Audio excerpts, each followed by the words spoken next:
Новобранцы в армию провожают уже по традиции, торжественно. Во дворе военного комиссариата для них организовали концертную программу, но прежде звучат полезные советы и наказы: не забывать о героическом прошлом своего народа, не посрамить честь республики и служить достойно. Откуда мы вышли с роду, кто мы есть такие и зачем мы отправляемся служить. Умар Бузыркиев в свои 18 отдать долг родине готовится с большим воодушевлением. Его вместе с еще несколькими призывниками отправляют служить войска Нацгвардии в Санкт-Петербург. Умар по возможности планирует совмещать и учебу, и службу. Армию хочу, контракт, нагасан часть хуля контракт подписать или аргаусу далендля ходок, но дишра ходуsun илмейра свуха подряд. Диш федорог. Ну, большинство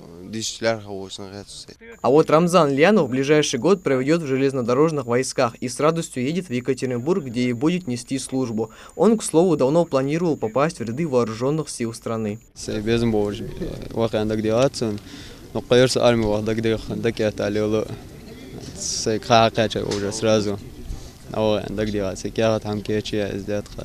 Провожают каждого из новобранцев родные, близкие и друзья. Последние наставления сыну дает и Лида Тимурзиева. С волнением справиться у нее получается не сразу. Тогда уже сын спешит успокоить и подбодрить мать перед отъездом. Впрочем, Лида понимает, армия – это школа, через которую должен пройти каждый уважающий себя мужчина.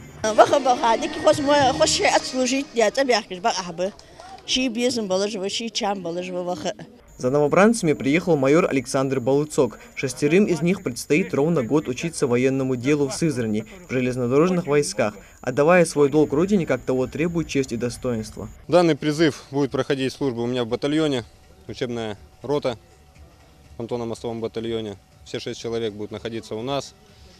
Призыв в дальнейшем после принятия присяги данные военнослужащие, уже военнослужащие, рядовые будут распределены в путевой батальон и 2 понтонно-мостовых, один, который дислоцируется в городе Сызрань. Неоднократно отсюда были призывы, привозили людей добросовестно, отнесли службу, прибыли домой к родителям.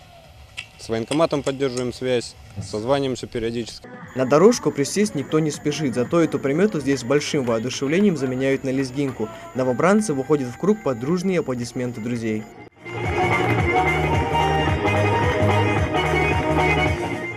Последние минуты перед отправкой традиционно